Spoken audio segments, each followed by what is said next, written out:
మేడల కూలిపోతున్న జగన్ రెడ్డి కట్టించిన ఇల్లు నాసిరకం భారతీయ సిమెంట్ ఇనుము వాడటంతో కూలిపోతున్న ఇల్లు రాయదుర్గంలో గృహ ప్రవేశానికి ముందే కూలిన ఇంటి పైకప్పు లబ్ధిదారు హేమత్ జ్యోతి శుక్రవారం గృహ ప్రవేశానికి ఏర్పాట్లు చేసుకోగా ఈలోపే కూలిన ఇంటి పైకప్పు ఆ సమయంలో ఎవరు లేకపోవడంతో అదృష్టవశాత్తు ప్రాణాపాయం తప్పింది. పేదలైన మాకు నాసిరకంగా ఇల్లు కట్టబెట్టారని జగన్ పై లబ్ధిదారులు ఆగ్రహం వ్యక్తం చేశారు.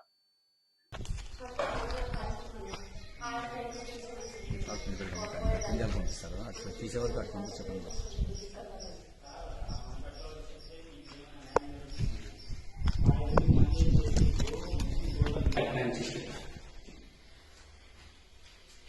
ఇది చేత అంత చేసుకుని కాంపౌండ్ ఇది పెయింటింగ్ అంతా నేను చేసాను బాగా చేసేది ఇక్కడ ఒకసారి కదా అని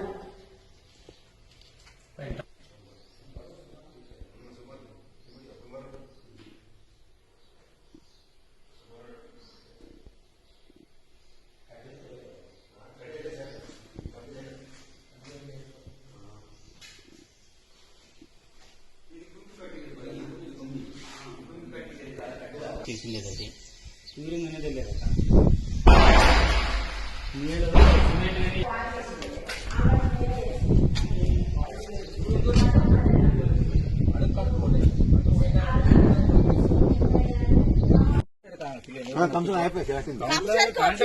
మా చేత అయ్యలేదని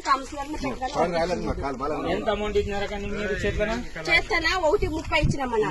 మళ్ళీ ఆ ఇల్లు ఒకటి కట్టినాడు పెయింట్ వేరే కొట్టిండన్న ఎవరు కట్టించింది ఎవరు సత్యనా వాళ్ళు ఎవరో తెలీదు.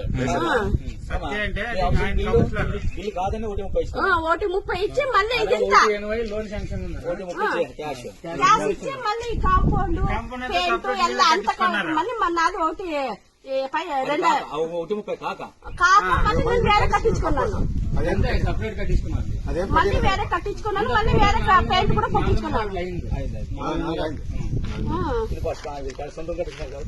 స్ట్రాంగ్ గా ఉందేనా దానికి 8 నుంచి 10 సెంటీల లోపలే సిమెంట్ వేసినారు. అంతే అన్న వేసిండేది 10 లోపలనే టోటల్ అంతా కలిపి ఎందుకంటే ఎంత ఇంటి ఇడుస్తున్నారు నీళ్ళు తీసుకున్నాడు గిడి సత్యాన్నకే ఒప్పించినాను. ఆయన లోకల్ సిమెంట్ వేసి కట్టించినాడు. మా ఇల్లు కూలిపోయింది. ఇల్లు కూలిపోయేదానికి కారణము గవర్నమెంట్లో సత్తి ఆయనకి చెప్పి చాలా అయిపోయా మా బాగా సిమెంట్ అయినా అది చెప్తే కూడా విచోళ్ళకి వేసుకోలేదు.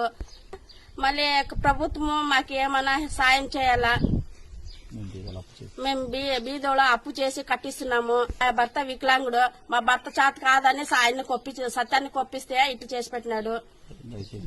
మీ ప్రభుత్వము మీరే మాకు సహాయం చేయాలా.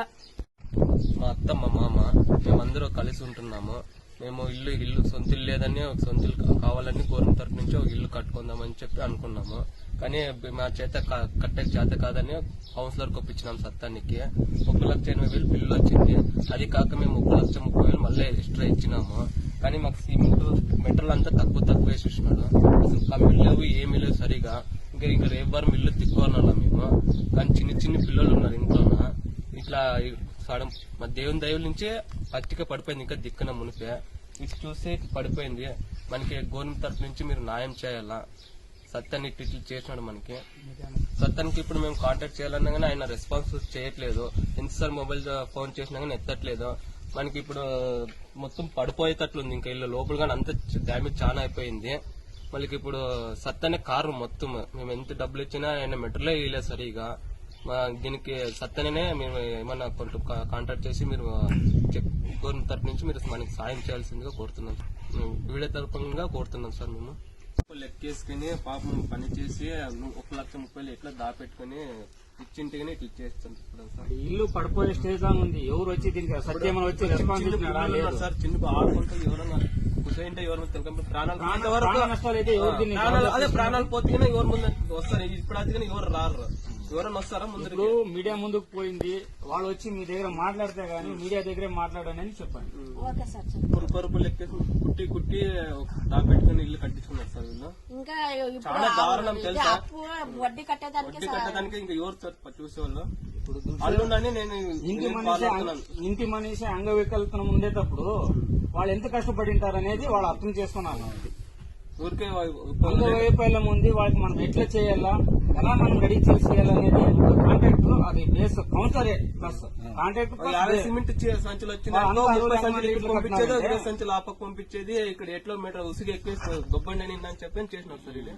8 సంచులకి 12-24 అడుగులు టాప్ వేసినారంటే ఎట్లా కాంట్రాక్ట్ ఉండాలి, ఇట్లా ఇంకా ఎన్ని బిల్డింగ్లు కట్టిండాలనేది ఆలోచించాలి. అది వాన్ లేదు, ఏం గాలి లేదు, ఇల్లు పడిపోయిందంటే ఇంకా వాన్ కాలంలో ఎట్లుండదు సార్, రాత్రిపూట పని చేయండి ఉంటుంది, అసలు ఉండేలేదు అది. ఇల్లే పడిపోతుంది. ఇంకా ప్రాణాలు పోయేంత వరకు ఎవరు కొనుక్కుంటారో, ప్రాణాలు పోయిందంటే నువ్వు వస్తారు మాట్లాడడానికి. ముందుకి ప్రభుత్వం వరకు తీసుకొని పోయే జవాబాదారి మీడియా తీసుకుంటుంది. ఇవన్నీ